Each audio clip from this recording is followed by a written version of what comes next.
Essa mesa agora é diferente, pessoal. A gente está trazendo um assunto que pode parecer polêmico, mas é muito interessante. É a ética na prescrição. Estou aqui com meu amigo Paulo Sober, Mauro, nosso querido G7, e a gente traz um tema muito importante. Quer dizer, quando a gente fala de GH, que a gente vai prescrever GH, eu tenho que pensar na ética na prescrição? Existe uma prescrição de bula? Como a gente deve fazer? É um tema super interessante e bem, que parece ser fácil de definir, mas não é tão fácil não. Porque você vai ter, logicamente que existem usos completamente sem ética.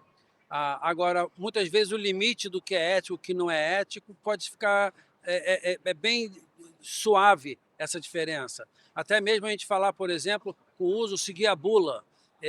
Se você segue a bula americana, ou brasileira, você pode usar o hormônio de crescimento para baixa estatura idiopática.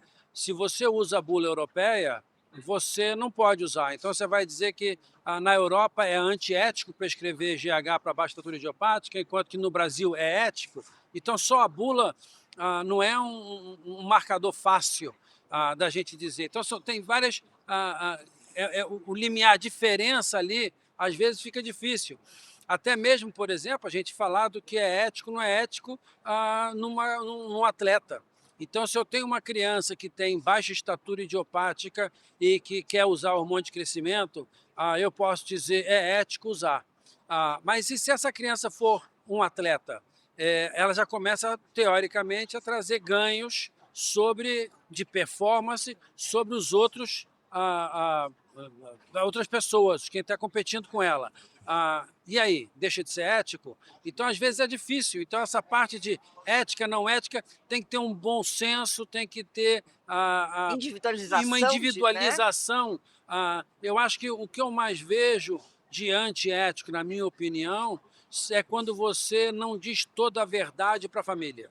É quando você não explica todos os detalhes e você Qual não o ganho usa real o que ela ganho vai ter? real, a indicação real do que realmente esperar. Porque um dos problemas que eu vejo é a expectativa.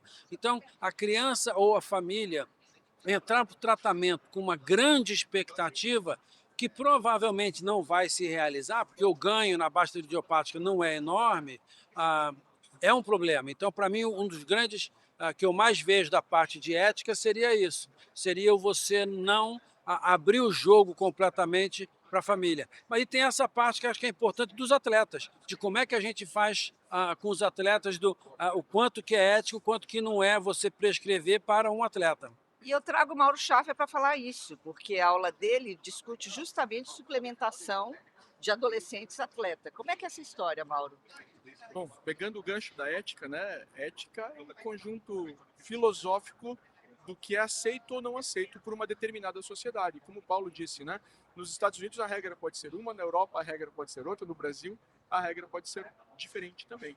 É, moralidade e ética, amoralidade ou imoralidade e antiética, né, são conceitos filosóficos muito delicados, porque talvez seja amoral eu sair nu andando pelo Congresso, mas não seria se eu fosse um índio na minha tribo, né? E a atitude de andar nu, ela foi a mesma.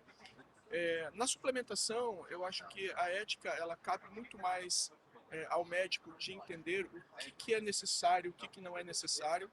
E hoje em dia, a suplementação alimentar para jovens atletas, ela é feita de uma forma totalmente equivocada. Ou a pessoa utiliza coisas, substâncias como whey protein, como creatina, como BCAA, como carboidratos, de uma forma que é totalmente inócua, tá? E desnecessária, ou muitas vezes também essa pessoa faz uso errado e excessivo desses produtos. Então, quem tem indicação mesmo de fazer suplementação é aquela pessoa com uma necessidade especial por alto consumo. Nós estamos falando de crianças, jovens atletas aqui, mas vamos pegar, por exemplo, um paciente oncológico, por exemplo, que esteja cheio de lesões de mucosa oral, que não consegue se alimentar, que está perdendo massa proteica por conta de uma quimioterapia, certo? assim, eu posso usar suplemento nessa pessoa? Não, eu devo, muitas vezes, uma parenteral, né, uma suplementação alimentar. Então, o suplemento alimentar, ele, como disse, é uma comida em pó, certo? Se um atleta jovem consome 3.000, 4.000 calorias de gasto energético por dia, ele tem que ingerir isso apropriadamente. Se ele não consegue Na ingerir por alguma alimentação. limitação de quantidade realmente, aí sim você pode abrir mão de um suplemento específico para aquela necessidade. Então, dentro das categorias daquela pessoa que brinca, daquela pessoa que faz esporte esporádico, daquela pessoa que faz aula de natação 3 vezes por semana, tá? A única categoria que tem indicação, ela é chamada categoria de elite, certo? Que são jovens atletas que fazem mais do que 10 horas por semana de atividade física. Essas têm um gasto energético que eles podem sim ter dificuldade para repor carboidrato antes, durante e depois, para repor a proteína, geralmente que deve ser feita nessa categoria na primeira meia hora após a atividade física e repetida 2 horas depois, mais ou menos, para você ajudar a regeneração muscular, mas de uma forma personalizada e não o que acontece hoje. Quer Então, dizer, aquela criança Voltando, específica voltando, de 2 horas por entrando na dia, área pelo de menos. vocês mesmo, aí eu tive 2 pacientes diabéticos e que estavam hipertensos por causa de whey protein, de ingestão excessiva de whey protein. Acha que porque pôs o pé na academia é igual a Começou a tomar... tomar whey protein em grande quantidade, ficaram hipertensos, tirou o whey protein deles e normalizou a pressão. Então não é tão inócuo como a gente pensa. E o uso excessivo, que provavelmente tenha sido o caso, ou inadequado, que é o que mais acontece hoje. Jovens que fazem 2 vezes por semana, 3 vezes a academia e usam isso como ferramenta de autoestima. Então, eu acho que a principal mensagem ética, né, para o uso desse tipo de suplementação é a gente dar a orientação correta à pessoa e também aí fica aquela questão, né? Eu sei, por exemplo, tá, que para um jovem que faz academia 3 vezes por semana, 40 minutos, é desnecessário tomar suplemento.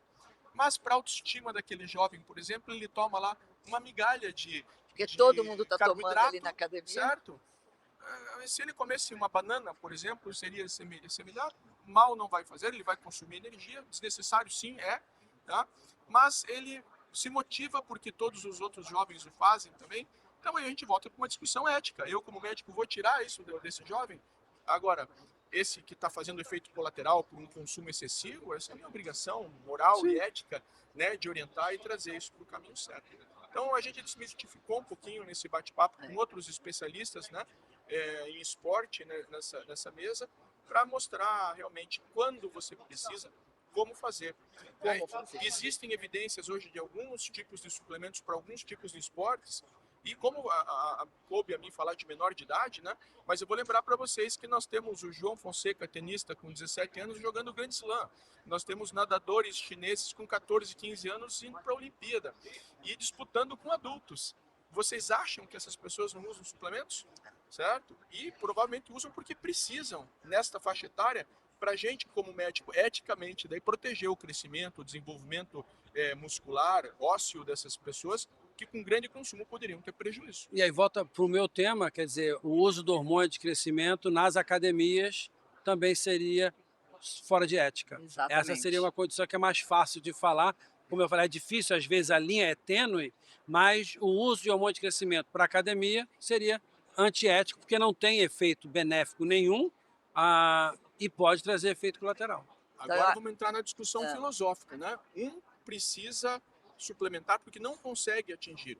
O outro é uma criança normal que tem a sua produção de hormônio normal, mas que quer obter um ganho secundário e muitas vezes equivocado, né? Porque o hormônio de crescimento está nas academias também como se fosse um grande ganhador de massa anabolizante. E não é. Por isso eu estou falando, ele é completamente, ele está completamente errado, porque não é que ele vai trazer, ele não traz benefício na academia, mas ele pode trazer efeitos colaterais. Então esse seria um uso fora da ética. Eu acho que tanto Mauro como o Souber trouxe aqui pontos para todos nós lembrarmos. Cabe a nós, como médicos, selecionarmos o nosso paciente que vai precisar ou o uso do GH ou a suplementação, e basta a gente pensar e ter isso em mente. Obrigada, pessoal. Foi muito bom o bate-papo. Obrigado.